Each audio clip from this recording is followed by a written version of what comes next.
All right, hi guys. I'm here to tell you real quickly how to do the molecular formulas or the formulas for compounds that's been causing some people some trouble. So here's a real quick example. So let's say we start with magnesium bromide, for example. Okay, the first thing you have to do is find these guys in the periodic table. So magnesium is Mg. We use it all the time. Its atomic number, which we call Z, is 20. And that means it has 20 protons. And if it's neutral, it has 20 electrons. And what that means is that it has 2 in its outside shell. You would say that its Lewis dot structure would be Mg with 2 dots out there. And that's when it's neutral as an atom. It has 20 protons, 20 electrons. The problem is it only has 2 on the outside. It doesn't want 2. It'd rather have 8 or 0. So what it does is it gets rid of those guys. And then by doing that, it's missing 2 negatives, so it becomes magnesium 2 plus. I'm not going to go too much deeper into that because that'll be a different screencast. But you also know that it's in the second column over on the table. So that tells you that these are all plus 1. These are all plus 2. And then there's others. But because magnesium is in here, we know it's going to become plus 2. All right, the second part of this is bromide. And bromide is just the bromine atom, which would have 1, 2, 3, 4, 5, 6, 7 electrons in the outside shell. How do I know that? Because it's in the 7th family over here. And these guys all have 7 in the outside shell. Remember, they don't want to have 7. They want to have 8 or 0. So they'll have another one come in, and that will make bromine turn into a -1 bromide ion. Remember, if it's one of these guys that's on the left, or I'm sorry, the right side of the stairway to boron, if it gets enough electrons to make itself stable, it becomes negative, and you change the last part of it to ide, bromide. All right, so now what we have here is a magnesium, which is 2 plus, and a bromide ion, which is -1. The whole reason these particles are going to come together and form a compound is because opposites attract. Positive things are attracted to negative things. Every compound that we'll draw in this class will start with a positive first, a negative thing comes after, and it sticks to it. The problem is they need to become neutral. Right now, one magnesium and one bromide ion has 2 pluses and 1 negative. That's not neutral. That's still +1. You need to make this whole thing come together so it has a net neutral charge, same number of positives as it has negatives.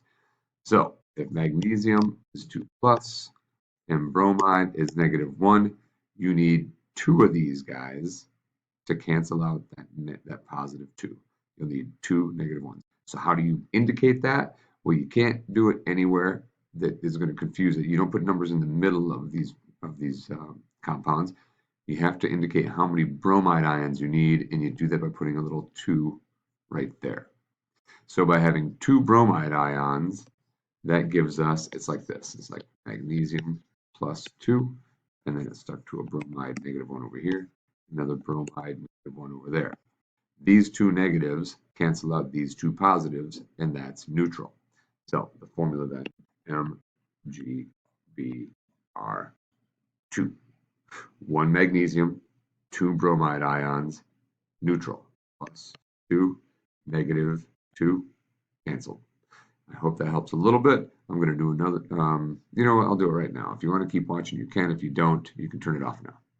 Okay, so let's talk about more complicated ones now. So let's see if you still have that magnesium. Hold on a second, I'm getting this writing. Still dealing with the same magnesium 2 plus ion.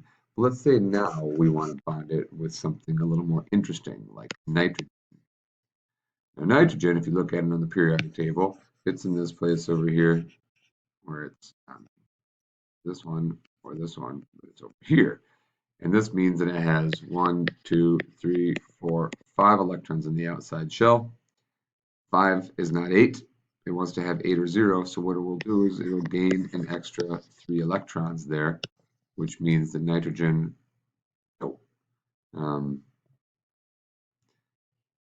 it means that nitrogen will end up having a -3 charge. And we know that because these are all -1, -2, -3. And I'll talk about the charges in a different screencast, but for now we know that. Okay, what we're dealing with here is magnesium with 2 plus and nitrogen, which is -3.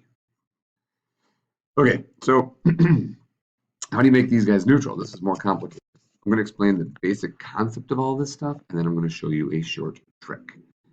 2 plus, -3, you need to have more magnesium. So if you go Mg2n, that means you have 2 magnesium ions, 1 nitrogen ion, or 1 nitride ion. So if 1 magnesium is 2 positive, 2 of them would be 4 plus. And then you've got -3 over here. That's not neutral. You can't do that. So here we need more nitrogens. So let's try the next biggest number of nitrogens. Right now there's 1 of them. Let's try putting a 2 there. So now if we have 2 nitrogens, that's -3 twice for a total of -6. Is that neutral? 2 of these magnesiums, which is +2. 2 of these nitride ions, which are -3. That's +4. That's +6. That's not neutral.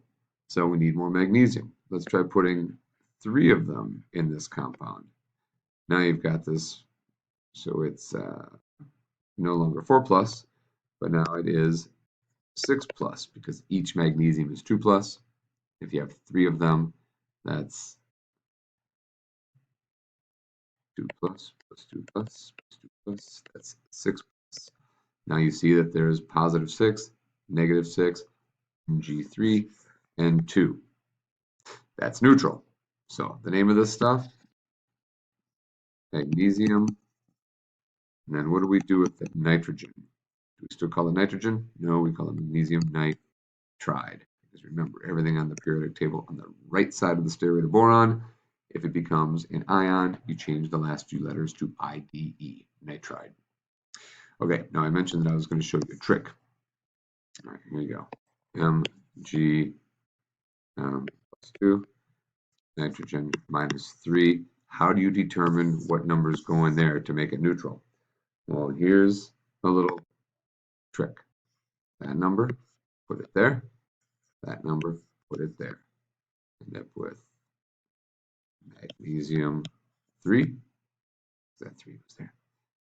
Nitride 2. Now that's a trick. I'm not a big fan of tricks, but it works. And if you check it out, that's what we got here. Same deal. So keep it easy on yourself. If you're not really understanding it, at least you can just swap the old numbers there. All right, hope that helped. Okay, let's make things a little bit more complicated now. So what happens if you're dealing with a polyatomic? Let's say you have something like, we'll stick with magnesium, just because, I don't know, should we do a different one? Why not? Let's say we're going to do aluminum. Aluminum, find it on the periodic table. You'll see it's over here. It's like right in this guy here. Remember, we've got this 1, 2. These guys are mostly +2 with the star, some of them different things. This first column right after that is +3. Aluminum's in that column, so we're going to call it +3. If you're curious about that, we'll talk about charges in a screencast. Okay, so let's say we're doing aluminum and, I don't know, hydroxide. This stuff is called aluminum hydroxide. Hydroxide is one of those polyatomic ions I asked you to memorize. Hydroxide is OH with a total -1 charge. The whole beast is -1. I should get rid of those not to confuse you. This thing travels as a group, and it's really O and H stuck together. It has -1 charge. So if that's the case, we've got aluminum, which is +3. We've got hydroxide, and the whole thing is -1. That's not neutral. Remember, these guys want to be neutral. So if you have +3 over here, -1 over there, how many of these things do you need? Cancel out that +3. You'll need 3 of them. So you need Al, start with OH over here. Remember, this is +3. Another OH here, -1. Another OH here, -1. -1, -1, -1 is a total of -3. This is +3, so they cancel. Now here's the confusion that people are having a lot, and I understand it. You get it. We've got aluminum, we've got hydroxide. We've already communicated that we need 3 of these things. How do you show that? If you just put a 3 there, that's not 3 hydroxide groups, that's 3 of just the H. And that's not what we want. We want 3 of the entire group. So the way you show that is you put parentheses around the entire group and you put a 3 there.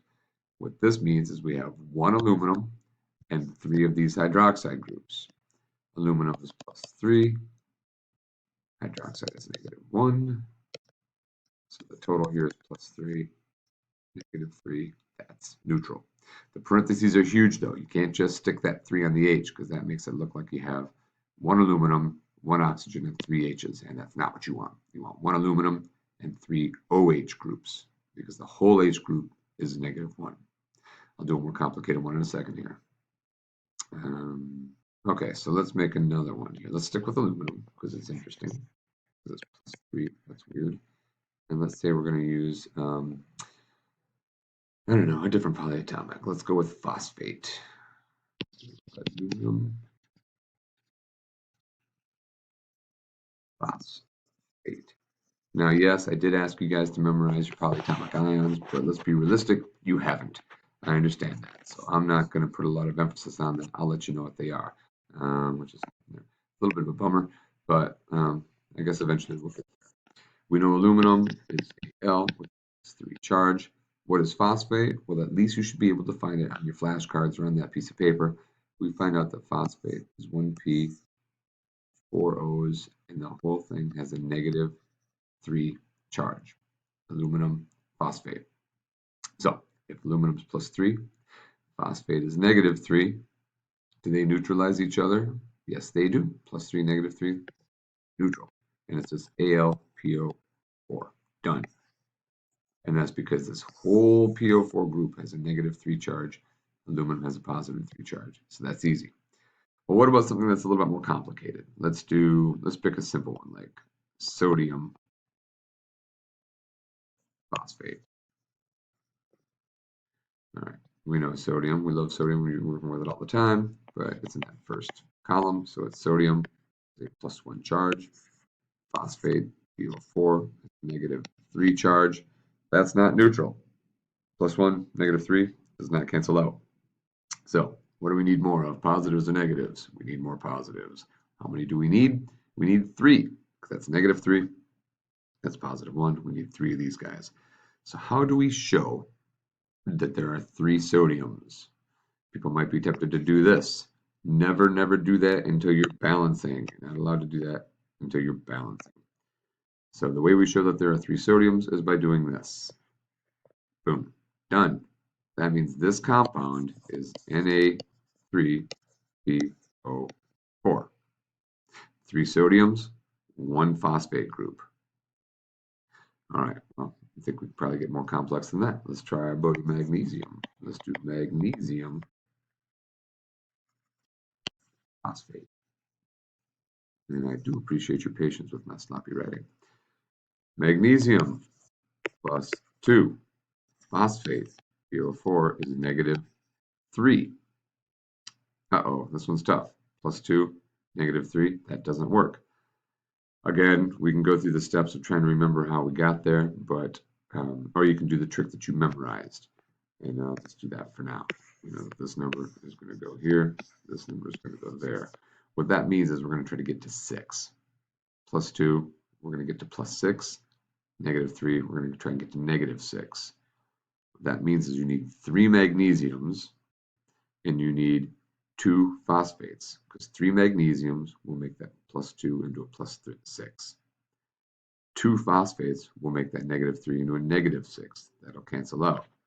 So if we have 2 magnesiums, we do this. Put a little 2 there. But you've got PO4. How do you say, oh shoot, I screwed that up. Sorry, I made a mistake. Yeah, we'll go back. We need 3 of these magnesiums because they're +2. We need to get them to +6. So we say, boom, 3 magnesiums. That gets us to +6. But how do I show that I have these 2 phosphate groups that I need to get to -6? Do I put a 2 in the middle? No, you never put a 2 in the middle. We need a subscript. So, but we need to show that we have 2 of the entire phosphate group. So you put parentheses around the entire phosphate group and put a 2 there. The whole thing is -3. That means the whole thing goes to -6, and that's neutral. So this is your final formula. And